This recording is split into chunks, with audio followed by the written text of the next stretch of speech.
and it lives up to what our Constitution says. But we may want to change the Constitution, obviously. In 9 days, Governor Newsom will learn his fate. Millions of ballots are coming in. The latest numbers, and could this be the last recall we ever see in California? In a rare exclusive, the Secretary of State, Dr. Shirley Weber, will join me. And it was handled about as poorly as anyone could have ever imagined. An impeachable offense? You might be surprised at what Valley Congressman David Valadao says about President Biden and the decisions made to end the war in Afghanistan, and how many Americans are left behind. One-on-one with the congressman. And our panel ready to weigh in from the new twist in the ongoing saga between Fresno Unified and trustee Terry Sladek to the final home stretch of the recall. Welcome to Sunday. It's KC24 Sunday Morning Matters. Now, from your local election headquarters, KC24, this is Sunday Morning Matters with your host, Alexandre Balakian. And good Sunday morning. Welcome into Sunday Morning Matters. I'm Alexandre Balakian. Please join the conversation on Twitter and Facebook at Real Alexandre. Use the hashtag Sunday Morning Matters. Along the way, one-on-one with embattled Fresno Unified trustee Terry Sladek. What he says he will do at the next board meeting on Wednesday. But first, we are now just 9 days out until recall decision 2021. We're just winding up this last 2 weeks, so we're going to bring this home. Now, as of this week, more than 20% of registered voters in California have already mailed in their ballots. In Fresno County alone, more than 112,000 mail-in ballots have been returned, slightly behind last November, but well ahead of last March. The special election is September 14th.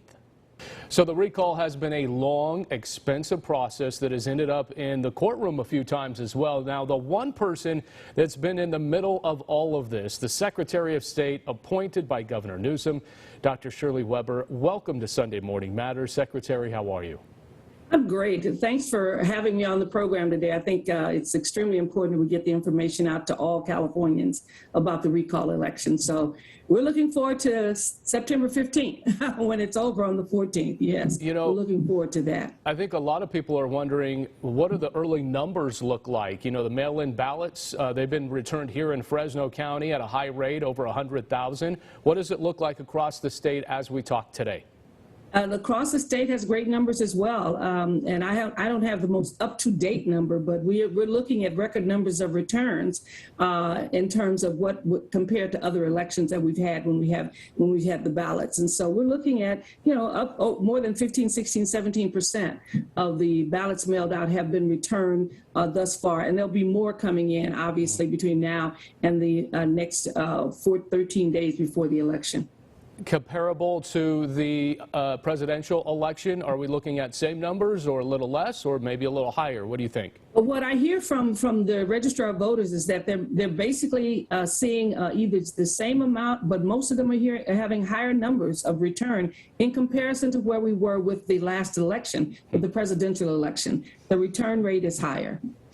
You know, a California judge did rule there's nothing unconstitutional about the recall election. Do you think it's unconstitutional? You know, my husband was a judge and a lawyer, and he always told me never to practice law without a license. And since I don't know much about the law other than that I have 17 attorneys who advise me on a regular basis, I'm not qualified to answer whether or not it's constitutional or not.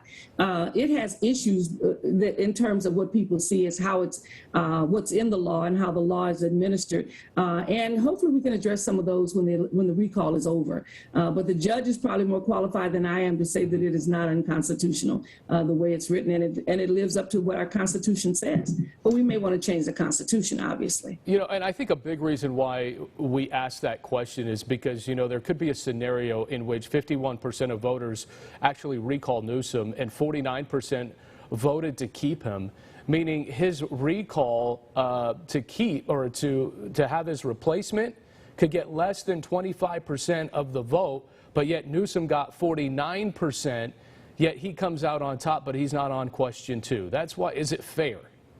And I think people ask the question, is it fair? It could have been a better process, no question.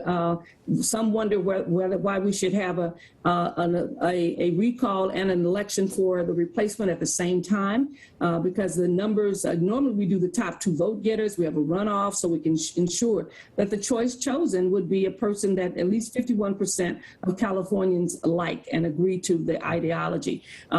When we had the recall before in 2003, the elected governor did not have a 50% plus one. I think he was in the 40s in terms of Schwarzenegger. We have 46 candidates, and it's really clear that probably based on just what we see, that not one of them will get 50% plus one, unless a lot of people decide not to vote at all. And you know, there are all kinds of scenarios that could exist. But yeah, it's possible. It's very possible, given the number that are running for governor, that we could end up, if for some reason Newsom was recalled, we could end up with a candidate that the vast majority of people in California did not want. You know, I'm wondering, I know he's your boss, so to speak, and he appointed you, and I'm talking about Governor Newsom, so I could understand why you endorsed him publicly, but your critics out there thought it was inappropriate. Do you have a response? Well, first of all, I'm not sure if there's anyone who can say that I have endorsed him publicly. You know, I have not issued an endorsement at all in this election. Because I know that there will be the critics who are out there. I think as a normal citizen, I have a preference, and every person would have a preference, whether they're part of a party or not. It is incorrect to say Newsom is my boss, because the Secretary of State is a separate constitutional officer. And it just how happened that in this case, because of the fact that we had a vacancy, that the governor had the opportunity to appoint that person. But I don't work for the governor, I work for the people of California. And that should be very clear to everyone, because if I'd worked for the governor, I probably would have ruled in his favor on a couple of things that I didn't rule in his favor on, because my job is to administer the Constitution and the issues surrounding the recall election. You know, Larry Elder also being investigated over his financial disclosures. Did his campaign make an honest mistake? Yeah, I'm not sure about that, because I haven't followed it. I'm not following his in terms of pro or con. I'm just making sure that he's on the ballot. There are lots of candidates with lots of issues, and we haven't weighed in on any of their issues, because that's up to the people to see and to judge whether or not this is a person they want as governor, if in some situation the current governor is recalled. So, you know, I really have not weighed in on any of the candidates publicly with regards to who I would prefer. I know who I prefer in terms of my own interest, and who I think is best qualified, even if the governor were recalled, who would be best qualified to basically serve as the governor of the state of California. And that's a hard decision for a lot of people to arrive at, because California is a significant place. I mean, we are the 5th largest economy in the world. And we touch so many things, not only in terms of the state and the nation, but actually as a world leader, California is. And so it's a big job, and people should take this recall very seriously and take the issue of replacement very seriously. Real quick, last thing, I got a couple seconds here. Observers, will they all be allowed, if they want to see the count in every county?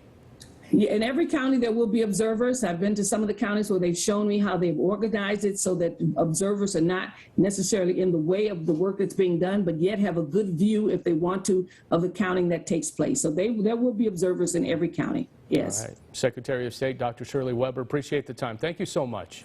Thank you very much. Have a wonderful day. Well, coming up, is Governor Newsom in trouble of losing his job? What one new poll says, and political strategist Stephen Baviglio will join me on what Newsom and Larry Elder need to do in the final days leading up to the 14th.